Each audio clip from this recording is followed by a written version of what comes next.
Welcome to the Deep Dive. We're digging into a whole stack of reports covering October 6th through the 12th, 2025. We'll pull out what you really need to know. Yeah, our focus today is the Global Golf Report. And honestly, it shows a sport basically running on two completely different tracks right now. Two tracks. Explain that. Oh, track one is, amazing golf, world-class performances, champions under pressure, just pure sport. Okay. Track two, it's the messy part.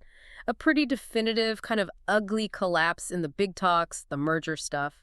And that changes the whole business side of golf. Right, that duality. That's really the heart of this deep dive, isn't it? We're trying to make sense of everything from, like, the FedEx Cup pressure cooker to these huge high-stakes negotiation reports. We've got sources covering Japan, Shanghai, all over. And the immediate takeaway, looking at it all, is the stark contrast. You've got Xander Schauffele just dominating. Yeah. And then you get confirmation that the whole PGA Tour versus Levy thing, it's hit a dead end. The gap feels wider than ever. It's like watching pure athletic achievement happen right alongside this massive structural breakdown. Exactly. Extremes. On the course, you see total meritocracy, right? Jeeno Thitikul battling through 5 playoff holes is pure grit. Incredible. But then the systems behind it, all world rankings, who gets to play where they seem to be just seizing up. Okay, so let's start with the good stuff then. The champions who managed to block out all that background noise. First up, Xander Schauffele. He really made a statement over on the PGA Tour this week. At the Baycurrent Classic, right? Co-sanctioned with the Japan Golf Tour out at Yokohama Country Club. Yep. And this wasn't just, another win for him. It feels strategic, winning internationally like that right now. How so? I mean, 10th career title, finished 19 under, banked $1.44 million. Good week by any measure. Absolutely a good week. But the report we looked at flags it as a strong rebound. Remember, his start to the FedEx Cup fall was a bit mixed. Right. And just to remind everyone, the fall season is crucial for guys fighting for cards, improving status, getting into the big events next year. Schauffele doesn't need a card, but he needed momentum. Yeah. He needed to reassert himself. And winning like that so decisively outside the U.S., it also kind of bolsters the PGA Tour's whole global image thing. Yeah, that makes sense, especially with all the talk about fragmentation in the sport. Seeing a top American star win big in Japan sends a message. Definitely reinforces their global reach. Helps counter some of the, let's say, political pressure they're under. Okay, so while Schauffele was cruising, things were way more intense over in China. The Buick LPGA, Shanghai. Oh, yeah. Thailand's Jeeno Thitikul. What a finish. Probably one of the most exciting all season. Tell us about it. So it went to a playoff, a 5-hole sudden death playoff against Minami Katsu from Japan. 5 holes. Wow. Yeah, grueling stuff. They both finished regulation at 24 under par. Just incredible scoring. And Thitikul came out on top. She did. The report mentioned it was her second win this season, but maybe more importantly, it kind of wipes away the memory of some recent near misses she's had. Yeah. Real resilience. 5 holes. That's not just about hitting good shots. It's a mental battle, right? Pure attrition. Totally. What stood out in the source material was how she managed to reset, especially after the first few playoff holes where neither player blinked. Apparently, her approach on that 5th hole was just super measured, focused only on execution, not the pressure. That's championship mentality right there. We also saw some breakthroughs elsewhere, didn't we? DP World Tour? Yep. Over in Spain, the Open España, Marco Penge got his breakthrough win, also in a playoff. It was a big win for him. Yeah, first main tour victory. And it was a decent purse, too, $3.25 million event. But it's also important for the DP World Tour itself. How so? Well, Rory McIlroy is leading the race to Dubai, but the tour needs to show it has depth beyond its biggest stars. Every time a new guy like Penge wins, it signals that the talent pipeline is strong, even with all the global chaos. Right. And the seniors are gearing up for their playoffs, too. Alex Sejka won the SAS Championship in North Carolina. That's the final tune-up before the Charles Schwab Cup playoffs start. Gotcha. Any other quick hits? Just a quick note on the Challenge Tour. Renato Peratore won the Hainan Open. That win gets him promoted, secures his spot through the road to Mallorca. So the system, at least that part of it, is working. Merit gets you promoted. Exactly. Which, unfortunately, brings us to the other side of the coin this week. Ah. We've seen these amazing champions performing under intense pressure, but the actual structures supporting global golf, according to our sources, they seem to be, cracking permanently.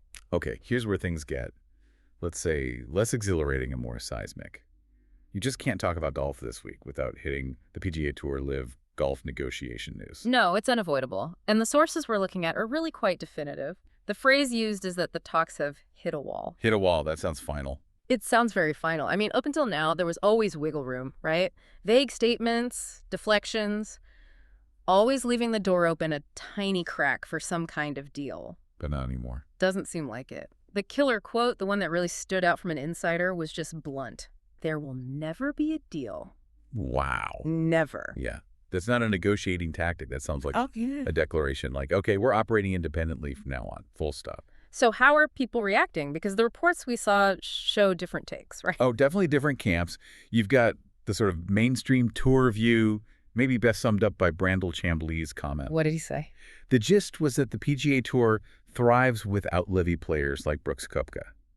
It's a narrative that says, okay, no deal, fine. We have clarity now. Let's focus on our tour. And online? Online, yeah. The report notes community frustration, but also users kind of praising the tour for holding firm, for its independence, especially with those ongoing reports about Livy's financial losses. Right. But then Livy's CEO, Scott O'Neill, pushed back on that no-deal idea. He did. He seemed to suggest maybe a full merger wasn't ever the plan anyway. Maybe just some kind of collaborative agreements. Does that feel like spin, though? I mean, if the money's reportedly tight and your players aren't getting world ranking points, wouldn't you need some kind of deeper cooperation? It does feel a bit like damage control, yeah. And you see the tension playing out with the players themselves. Roster moves are still happening. Like Tom McKibben joining Rahm's team. Exactly. That finalized Livy's roster. And Pat Perez moving from playing to broadcasting for Livy, that's a league structure change too. But the conflict isn't over just because the big merger talks are dead. They're whispers. Right. The report mentioned whispers about 2 recent PGA Tour winners supposedly talking to Livy. So the player movement, or potential movement, hasn't stopped. Which must make things even more tense for guys who already jumped, like Jon Rahm. Yeah, exactly. The lack of a deal actually ramps up the uncertainty for defectors.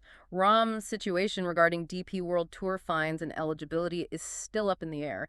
He won't be the only one dealing with those leftover headaches. And all this non-cooperation, it all leads directly to the biggest flashpoint, doesn't it? The OWGR. The world rankings. Absolutely. If the tours aren't going to work together, then the ranking system is basically the only bridge left. It's the only way to objectively measure players across different tours for things like major qualification. And that system is, well, it's facing a crisis, right? A potential integrity crisis, yeah. We know Livy resubmitted their application for OWGR points back at the end of June. And the poster child for this whole mess is Joaquin Niemann. Pretty much. He's ranked, 103rd in the world, despite winning 5 times on the rival tour. He's clearly playing elite golf, but the ranking system makes him practically invisible for qualifying for majors based on that number. He basically pleaded with the OWGR to do the right thing. What is the hang-up? Why won't OWGR just give them points? Okay, so the official rejection back in 2023 pointed to format concerns. The big one seems to be limited relegation. Which means, like in layman's terms, it means traditional tours generally operate on merit. Play badly, you lose your tour card, you get sent down relegated. LIV is different. It's more of a closed shop, fixed teams, guaranteed spots for many players. It doesn't have that same constant, open, competitive pressure of potentially losing your job based purely on performance. Ah, okay. So the OWGR sees that structure as fundamentally different from what they normally rank. That seems to be the core issue. It lacks the open pathway element they require for ranking credibility. So Niemann is stuck, playing great golf, but in a league whose structure the ranking body rejects. It's the ultimate catch-22. And the majors are caught in the middle. Can they really claim to have the world's best field if players like Niemann can't easily qualify? It puts the integrity of the whole system on the line. Okay, let's pull back a bit from that huge conflict for a second.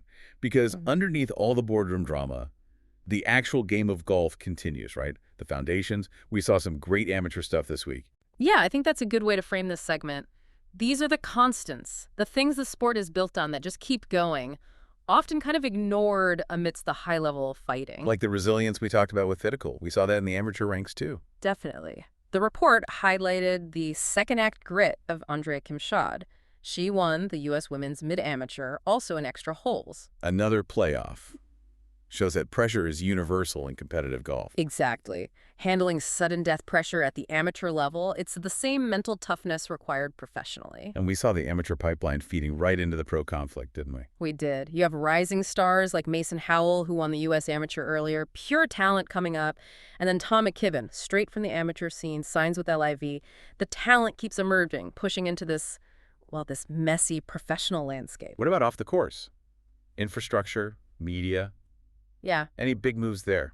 Actually, yeah, a potentially huge media shift. NBC is reportedly folding Golf Channel under the USA Sports umbrella. Folding Golf Channel? Wow. What does that mean, practically? Well, it's a big consolidation. When a dedicated channel like Golf Channel gets absorbed into a broader sports brand like USA Sports, you often see changes. Like less golf-specific stuff. Potentially. Maybe less of the deep dive programming, the niche analysis, the round-the-clock news cycle, focus purely on golf.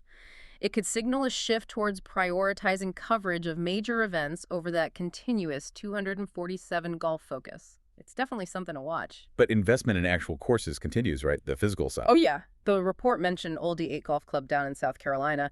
They're targeting an October 2025 reopening after a big renovation, getting a fresh architectural look. That's good to hear.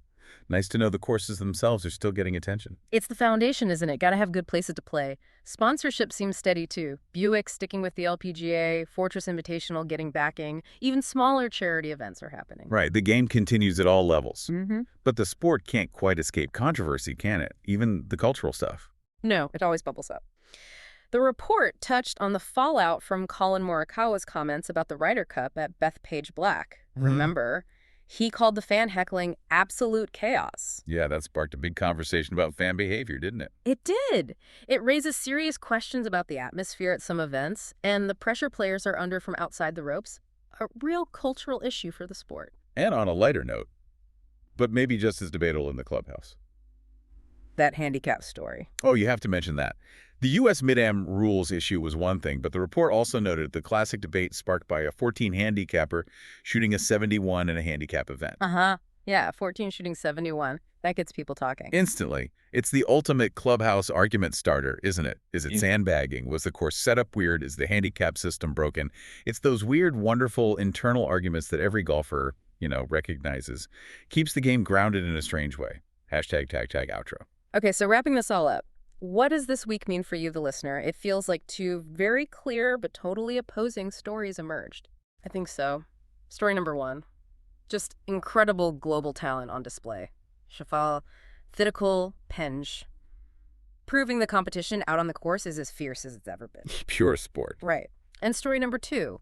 Confirmation, really, that the whole structure governing the sport, it's kind of fundamentally broken right now. The merger talks hitting that wall is huge. And that ranking issue, the OWGR application, that feels like the ultimate symbol of the deadlock. It really is. It's the critical roadblock now. So, looking ahead quickly, the LPGA moves to South Korea for the BMW Ladies Championship. Nelly Korda's defending there.